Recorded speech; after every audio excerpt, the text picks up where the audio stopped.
excuse the potentially kind of funky hair. I got distracted baking a cake halfway through doing my weekend hair wash, and it's still drying. But as always, I am a slave to the light, and it is currently the perfect amount of sunlight.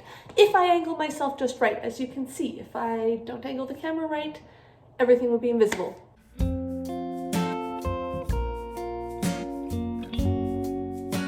Rosie here, welcome back to my channel. I have a lot of bookish updates. I was on vacation visiting my youngest sibling out in British Columbia. Bear and I also spent some time in Vancouver, and then we went to Edmonton and visited my absolute best friend who I have not seen in 10 years. Finally got to hang out with him for a couple days, and that was just the most wonderful thing. But of course, throughout all of these travels, I have been reading and I have been buying books. So I come to you with a joint vacation reading wrap-up and book haul.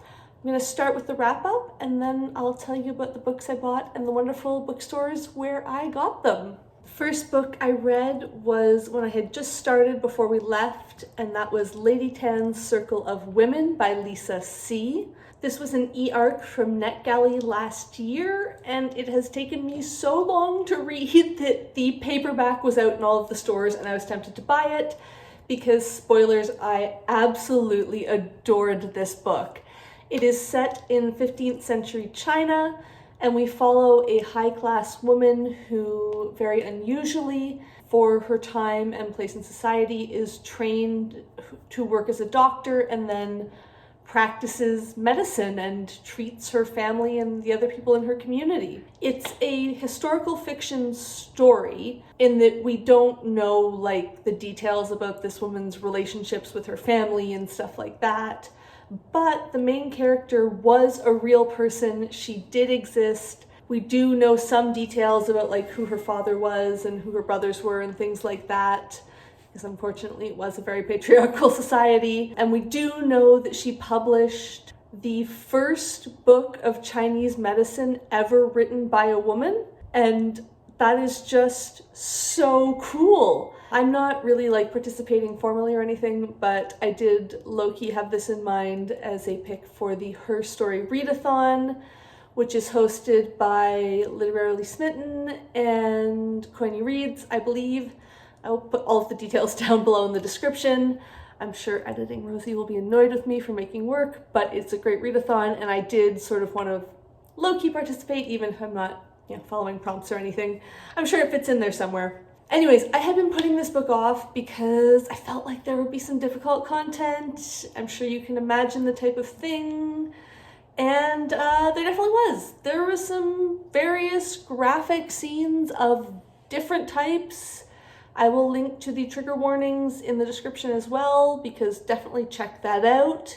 But for me, it was the type of writing where I stayed hooked. Sometimes the type of discomfort and just all sorts of badness that, definitely occurs within this book has a way of passing that makes me just want to stop reading. But this was not the case. C's writing had me hooked, gripped. Even when I was like cringing because of how visceral it was, I still wanted to keep reading and see what would happen next. And that was absolutely incredible. I have to shout out Catherine Called Birdie, which I read in a recent video. Watch that up here. That reminded me just how much I love historical fiction with a medical bent, and this was exactly that. It was so cool.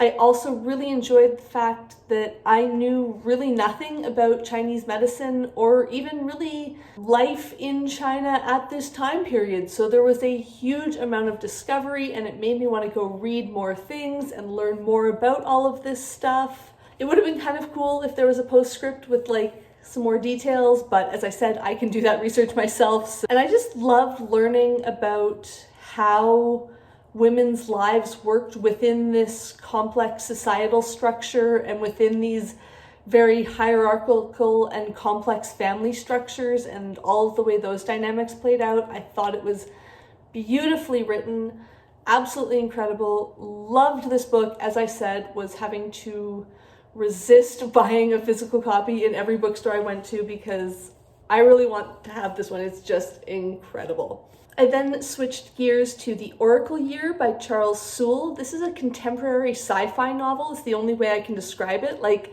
it definitely has a science fiction / fantasy-y speculative component, but it's set in basically present day, real world sort of setting. And I love that. I don't think I've read that much in that sort of style, and I enjoyed it a lot. It features a struggling musician who receives a series of predictions in a dream, and then he realizes that they start coming true. So he then has to make decisions about what he's going to do with all of these predictions, and the novel follows the repercussions and ripple effects and consequences of every decision and what happens based on how he decides to manipulate or not or use this information. It was fast-paced and gripping and definitely had moments where it could have been like, oh man, this is too stressful and too real, but for whatever reason with this writing it wasn't. Maybe it was my state of mind, I don't know. I found this really exciting and I wanted to see what happened next, not I don't want to keep reading this because I don't want to know what's going to happen next. The ending on some levels was very satisfying and interesting and a great wrap-up, but also really ambiguous, and oh my goodness, there's so much scope for like a sequel or a prequel or the other side of this story, I think. And I doubt we'll ever get it because I think that's kind of the point, but I want to know the stuff that we don't know at the end. One big complaint is that there's a romance that occurs in probably the last 20% of the book or so, and it just felt so awkward. Like there was zero plot relevance. It didn't add anything. All of the story beats could have been exactly the same without this romance existing. And because of that, it just felt kind of like, It was overall enjoyable, a fun read. I'm glad I read it. I'm glad I got it off my TBR because it has been lingering and it was worth reading. And finally, on the plane ride home, I read Demon Daughter by Lois McMaster Bujold. This is, I believe, number 10 in the Penric and Desdemona series, which is a series of novellas about a young man who, well, is now a middle-aged man because this series of novellas spans quite a bit of time, but he accidentally becomes the host to a demon, which gives him sorceress powers and a sort of certain prestigious role within the religion of this world. In this book, Penric is helping a young girl who has been accidentally possessed by a demon as well, and trying to navigate that very unusual and difficult situation. Like all of the others in this series, it is a beautifully cozy fantasy story.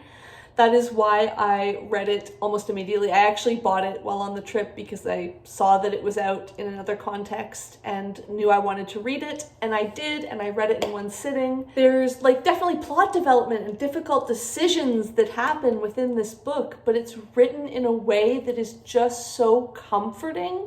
I don't know how else to describe it. It may be partially because they're novellas and I really know the format, having read 10 of them now.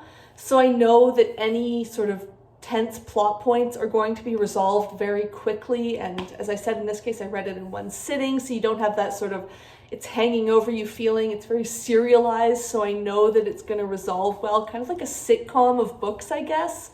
The more I think about it, the more I enjoy that. And isn't that great to learn? Because that means I can lean more into novellas and stuff that have that wonderful, like, it's a fun, engaging, exciting story, and but I knew whatever happened, I was going to be happy at the end. This book also takes place in a largely domestic and familial setting, and I find the way Bujold writes the relationships between these characters so sweet and kind and loving and just absolutely wonderful.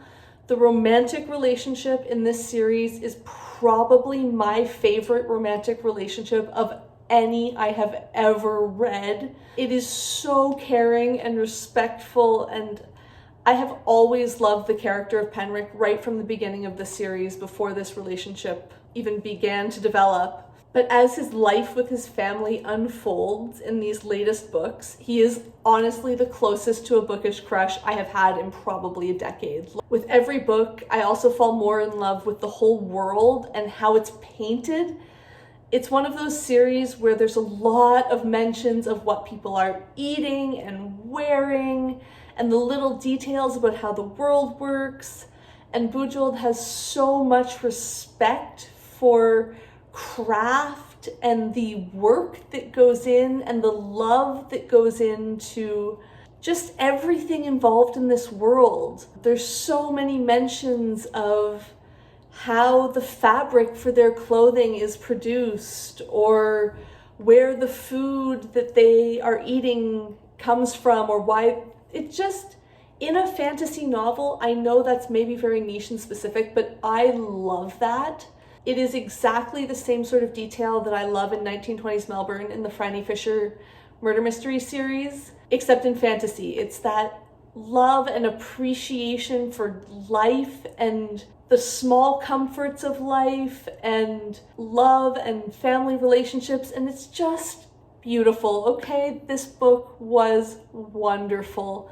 If I have not sold you on this series yet, I don't think I will, and I will stop prattling on because I am sure you all want to hear about this stack of books behind me, which is my book haul. Before I left, I had the goal that I was only going to buy one book in each bookstore that I went to. I have 10 books across 5 bookstores, but I did go to at least 2 or 3 others where I didn't buy any books because it just didn't feel in the mood for any of the ones I was seeing at the moment. First of all, from Russell Books in Victoria, British Columbia. This is a particular favorite of my siblings, and I see why. It is a beautiful big bookstore with a mix of new and used books interspersed all throughout, really well shelved and organized.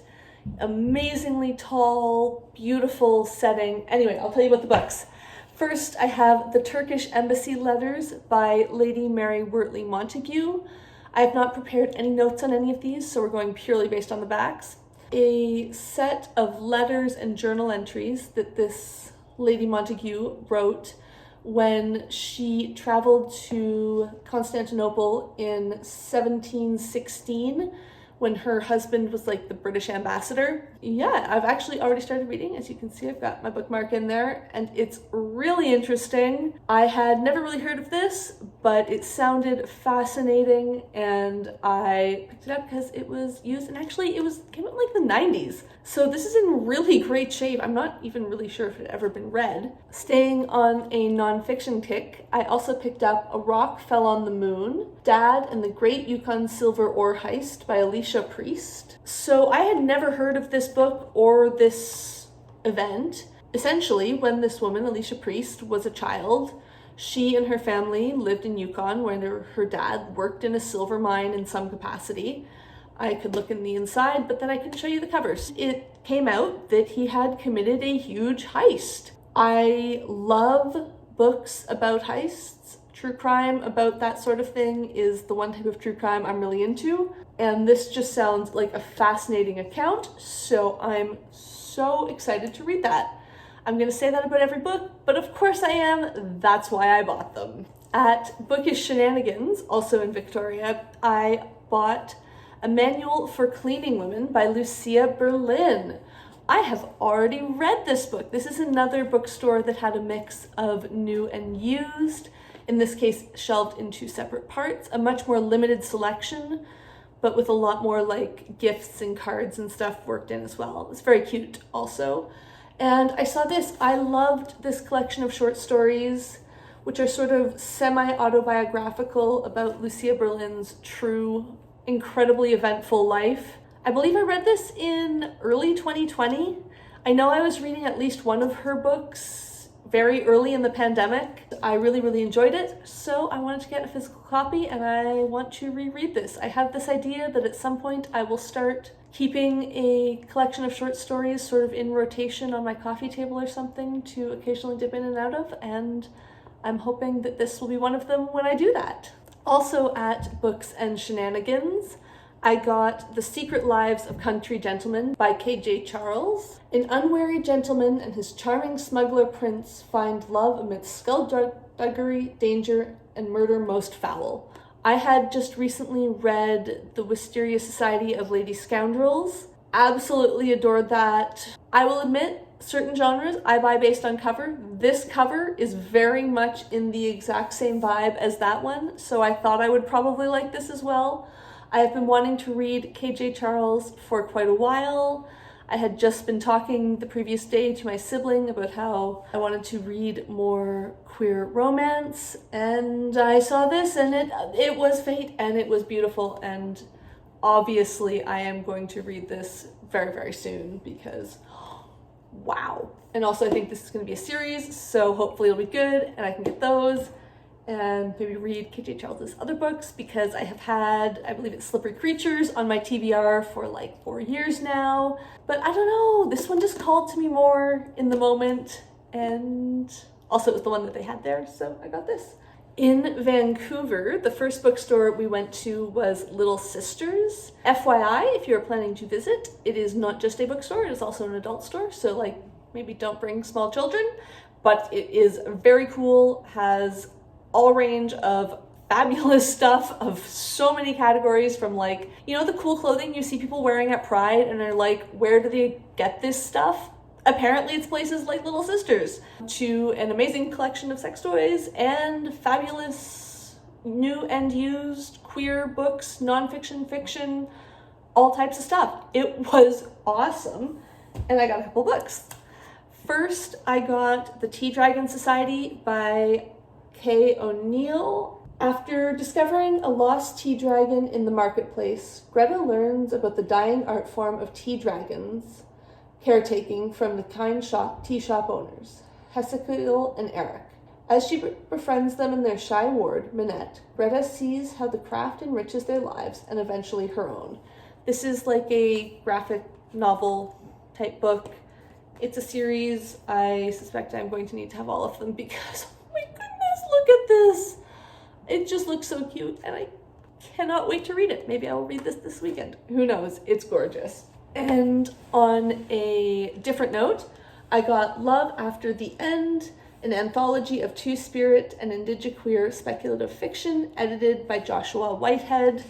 Having to sort of shift because the sun is moving. So yeah, this is a collection of short speculative fiction by a whole host of authors. I will list all of them in the description down below. And edited by Joshua Whitehead. I absolutely adored Joshua Whitehead's book, Johnny Appleseed. I believe that was last year when I read it. I don't know if I reviewed it for the channel or not, but it was really good. I really liked it. So when I saw that he had edited this, I thought I would give it a go.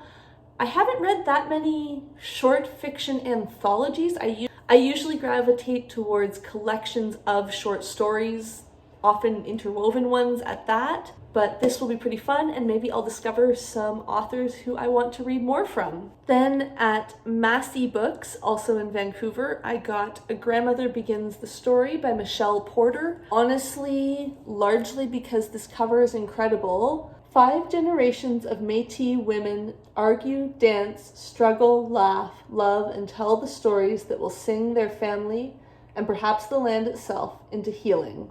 And yeah, it goes on to describe these 5 women and how they're interconnected. A grandmother begins the story, sings like a crooked Métis jig, filled with funny, wise, confused, struggling characters, including a motherless bison calf who matures into an angry adult despite all the teachings from the grandmothers of her herd. It heralds the arrival of a stunning new voice in literary fiction. How could I not get that? This is incredible. I feel like this is going to be an absolutely phenomenal read, and I'm going to do my absolute best to not let it sit on the shelf for several years before I read it. Finally, at Audrey's in Edmonton, I got Gender/Fucking, The Pleasures and Politics of Living in a Gendered Body by Florence Ashley, featuring critical essays, erotica, and stitched up memories. Gender/Fucking explores sexual arousal as a site of knowledge about the self and world. Sounds really cool. It's from a local author. They, I believe, work or live in Alberta, Edmonton, I believe. I unfortunately missed out, but on Wednesday of this past week, my best friend got to go and see the author present at like an event, promote the book. But that was unfortunately the day after I had flown home, so he had to go without me, and I'm very jealous. But I can't wait to hear him tell me all about it next time we chat. So this sounds really cool. Looking forward to it. Of course, all of these that's the case, but I have to say it. And then another local author from the Edmonton area, I guess, I'm not sure where exactly, but The Cleaning Woman's Daughter by Alexina Dalgety. I am Eve, collector of words. I look them up, I write them down, I knead them into sentences, I am the story. When her mom rescues a book from a garbage can, Eve's life changes. She reads her way into the stories, into a place in the world, worlds she never knew existed. Eve becomes the story. And then, I haven't obviously read it yet, but I just skimmed through, and it looks like there's some like interesting textual stuff going on in this. I don't think you can see because the light is too bright. But it looks very cool. I'm excited to read this. I know my bestie, got another one from a local author that also sounded cool. It's like interconnected short stories of some sort. I have forgotten what the title of that was though, so I will look it up and mention it in the description, because depending on how we get on with them, we might trade, because they both sounded really good. And finally, I got Terry Pratchett, A Stroke of the Pen, The Lost Stories. Unearthed gems from the pen of Sir Terry Pratchett, one of the world's best love storytellers. A truly unmissable collection of 20 rediscovered stories written under a pseudonym in the 1970s and 80s by the award-winning and best-selling author of the phenomenal Discworld series. These early tales hint at the worlds Terry would go on to create, containing all his trademark wit, satirical wisdom, and fantastic imagination. And this actually just came out in 2023. I hadn't realized that this was out. I saw it in, I believe, like Russell Books, the first bookstore we went into, or the second bookstore we went into, something like that. But I held off because it was new, and I had a couple of used books I wanted to get that I thought, okay, well, this is new, I can get it anywhere, but those I might not see again, so I got those, and that was great. And then finally, we were at Audrey's in Edmonton, and we'd spent probably 40 minutes just gushing over kids' books to pick out some picture books for my friend's nieces. Then I was like rushing around being like, okay, I wanted to get like one book for me as like a souvenir, and I just grabbed this off the shelf and was headed towards the cash when I saw those other two from local authors. But obviously I had already committed, and it was like the last day of my trip, so I got this as well, and I'm obviously just over the moon to be reading this soon.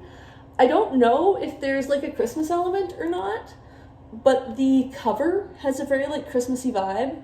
We'll see. It's very early in the year for me to hold off till like December for this. Who knows? I might just not get to it until then anyways. I'm going to have to do some rejigging because my TBR shelf is already quite full. I might film a video about that. I don't know. But I'm going to have to fit these in somewhere and also get to reading so that I can get them on my completed shelves and also just enjoy them, because I am just so excited about all of these books, as you can probably tell. Okay, this has been by far the longest video I have filmed in probably like 2 or 3 years. So I'm gonna wrap this up now. Hope it doesn't take me too long to get edited and uploaded. And yes, let me know down below, what did you think of the books I read?